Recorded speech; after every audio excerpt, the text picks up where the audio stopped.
जीव विज्ञान test series वस्तुनिष्ठ प्रश्नों का टेस्ट सीरीज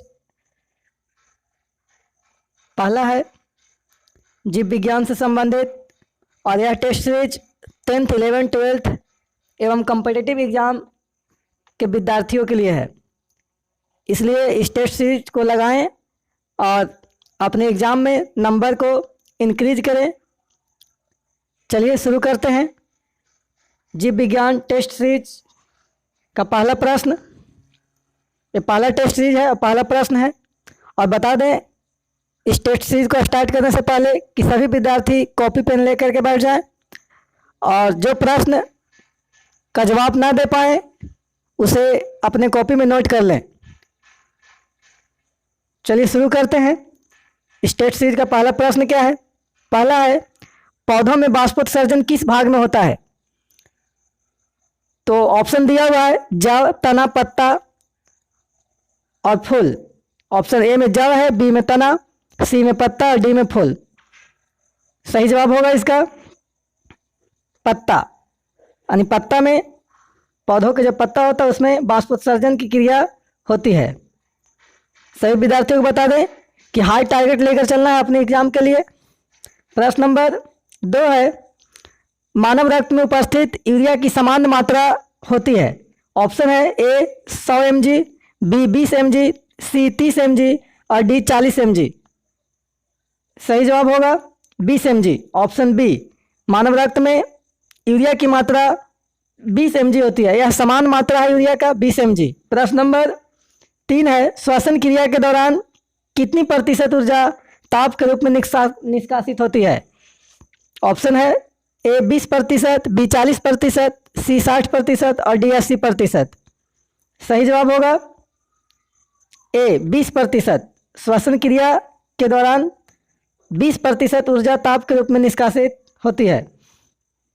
प्रश्न नंबर 4 है, मनुष्य में वृक्क एक तंत्र का भाग है जो संबंधित है।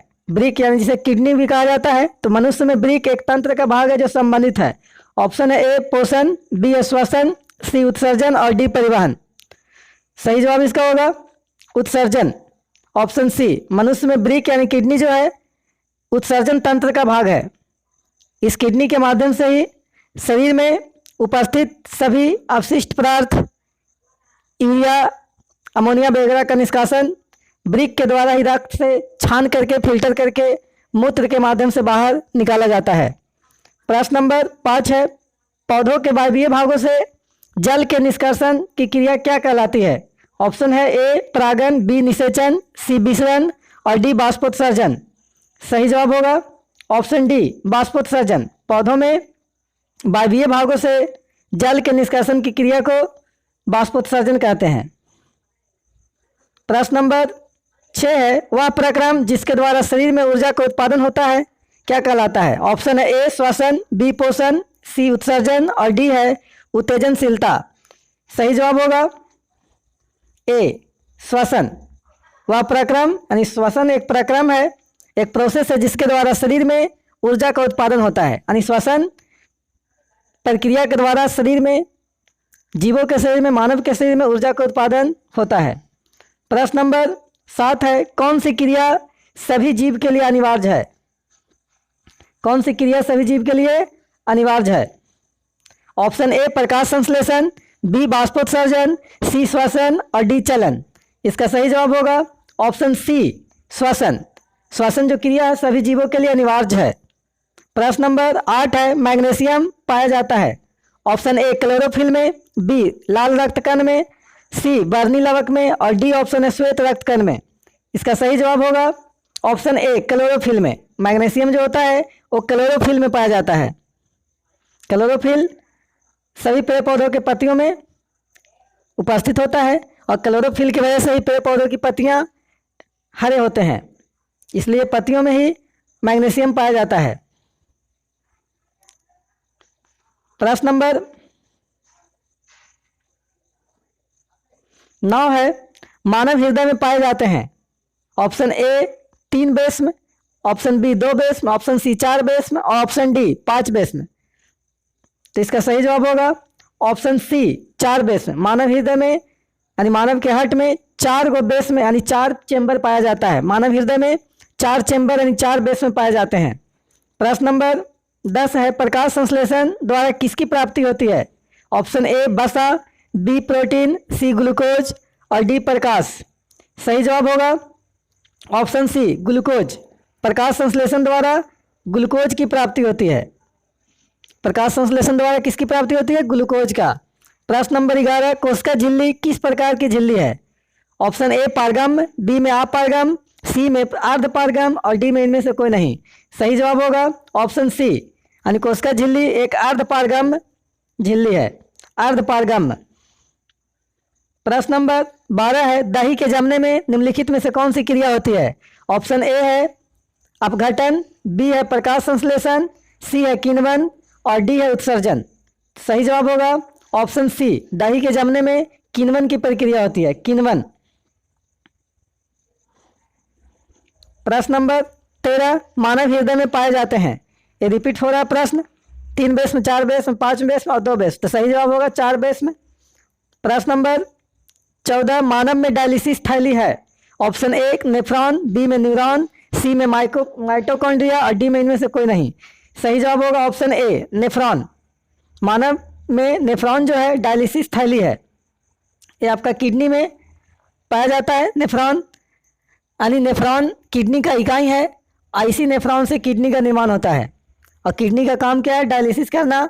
नेफ्रॉन का कार्य है डायलिसिस करना, यानी रक्त में मिले हुए अशुद्धियों को नेफ्रॉन ही आपका छान करके मूत्र के माध्यम से बाहर निकालने का कार्य करता है। प्रश्न नंबर 15 है, मत्स्य का मुख्य श्वसन अंग है। ऑप्शन ए है किया, बी है फेफड़ा, सी गिल्स और डी है नाक।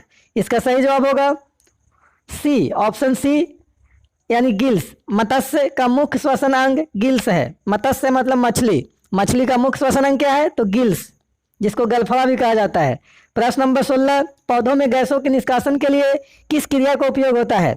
ऑप्शन ए है प्रासरण, बी है विसरण, सी बाष्पोत्सर्जन और डी है परिवहन। इसका सही जवाब होगा ऑप्शन बी विसरण।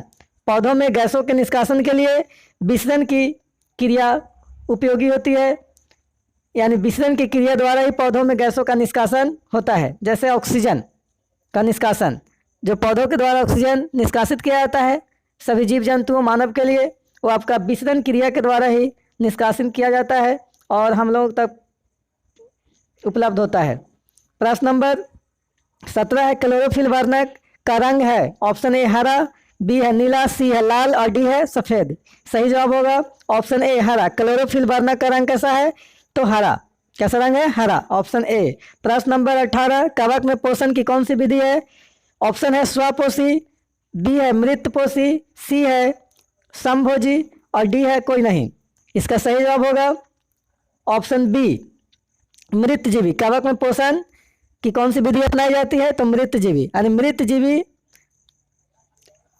कवक होता है और कवक अपने भोजन ग्रहण करते हैं मृतजीवी पोषण विधि से, मृतजीवी पोषण विधि से। प्रश्न नंबर 19, रेजिन एवं गोंद कहाँ संचित रहता है? ऑप्शन ए है फ्लोएम में, बी है कॉर्टेक्स में, सी है छाल में और डी है पुराने जाइलम में। सही जवाब होगा ऑप्शन डी पुराने जाइलम में। रेजिन एवं गोंद जो होते हैं वो पुराने जाइलम में संग्रहित होते हैं, संचित होते हैं। पेड़ों में, वृक्षों में पुराने जो जाइलम होते हैं उसमें ही आपका गोंद और रेजिन संचित रहते हैं, जमा रहते हैं। प्रश्न नंबर 20, शरीर में भोजन को पचना किस प्रकार की अभिक्रिया है? ऑप्शन ए उपचयन, बी है संचयन, सी विस्थापन और डी है अपचयन। इसका सही जवाब होगा ऑप्शन ए उपचयन। शरीर में भोजन का पचना उपचयन अभिक्रिया है। कौन सा अभिक्रिया है? उपचयन। प्रश्न नंबर 21, रक्त क्या है? ऑप्शन है ए कोशिका, बी है उत्तक, सी पदार्थ और डी है कोई नहीं। सही जवाब होगा ऑप्शन बी उत्तक। रक्त एक उत्तक है, यानी टिश्यू है और उत्तक का निर्माण कोशिका से ही होता है। कोशिकाएं जब एक जैसे कार्य करने वाले, एक जैसे संरचना वाले जब कोशिकाएं आपस में मिलती है तो उत्तक का ही निर्माण होता है। इस प्रकार रक्त एक उत्तक है और कौन सा ऊतक है, अगर पूछा जाए कि रक्त कौन सा ऊतक है तो सही जवाब होगा संयोजी ऊतक, कनेक्टिव टिश्यू, क्योंकि रक्त ही आपका जंतुओं के, मानव के शरीर के सभी अंगों को एक दूसरे से कनेक्ट करके यानी जोड़ करके रखता है। इस प्रकार से रक्त एक कनेक्टिव टिश्यू है यानी संयोजी ऊतक है। प्रश्न नंबर 22 है, निम्नलिखित में कौन उत्सर्जी अंग है? ऑप्शन ए है ब्रिक, बी है अग्नाशय, सी आँख और डी है कोई नहीं। सही जवाब होगा ऑप्शन ए ब्रिक। ब्रिक यानी किडनी, जिसको गुर्दा भी कहा जाता है, यानी किडनी जो एक उत्सर्जी अंग है, क्योंकि किडनी गुर्दा या ब्रिक के माध्यम से ही आपका शरीर में उपस्थित उत्सर्जी पदार्थ यानी विषैले पदार्थ यानी अवशेषी पदार्थों को, अवशिष्ट पदार्थों को शरीर से बाहर छान कर निकालने का क्रिया संपन्न कराया जाता है। इस प्रकार से ब्रिक यानी किडनी यानी गुर्दा ही आपका उत्सर्जी अंग होगा और है। प्रश्न नंबर 23, रच्छी कोशिकाएं पाई जाती है? ऑप्शन है ए जड़ में, बी है पत्तियों में, सी फूलों में और डी है फलों में। सही जवाब होगा ऑप्शन बी पत्तियों में। रच्छी कोशिकाएं पत्तियों में पाई जाती है। प्रश्न नंबर 24, इथाइल अल्कोहल किस प्रकार के श्वसन में बनता है? ऑप्शन ए है वायवीय, बी है अवायवीय और सी है ए और बी दोनों और डी है इनमें से कोई नहीं। सही जवाब होगा ऑप्शन बी अवायवीय श्वसन। अवायवीय श्वसन में इथाइल अल्कोहल बनता है। मानव शरीर के या फिर जंतु के शरीर में इथाइल अल्कोहल अवायवीय श्वसन में बनता है। अवायवीय श्वसन एक वैसा श्वसन है जो ऑक्सीजन की अनुपस्थिति में होता है। वायवीय श्वसन ऑक्सीजन की उपस्थिति में होता है, लेकिन अवायवीय जो श्वसन होता है ऑक्सीजन के यानी O2 के अनुपस्थिति में होता है। प्रश्न नंबर 25, मनुष्य के सांस लेने और छोड़ने की क्रिया को क्या कहते हैं? ऑप्शन है ए में श्वासोच्छ्वास, बी है श्वसन, सी है निश्वसन और डी है उत्सर्जन। सही जवाब होगा ऑप्शन ए श्वासोच्छ्वास। मनुष्य के सांस लेने और छोड़ने की क्रिया को श्वासोच्छ्वास कहा जाता है। ये आपका लास्ट प्रश्न 25 था, यानी 25 प्रश्नों का सीरीज है। ये हाई टारगेट आप लोगों को लेकर चलना है और अपने एग्ज़ाम में अधिक से अधिक नंबर उठा करके सफलता हासिल करना है। ओके।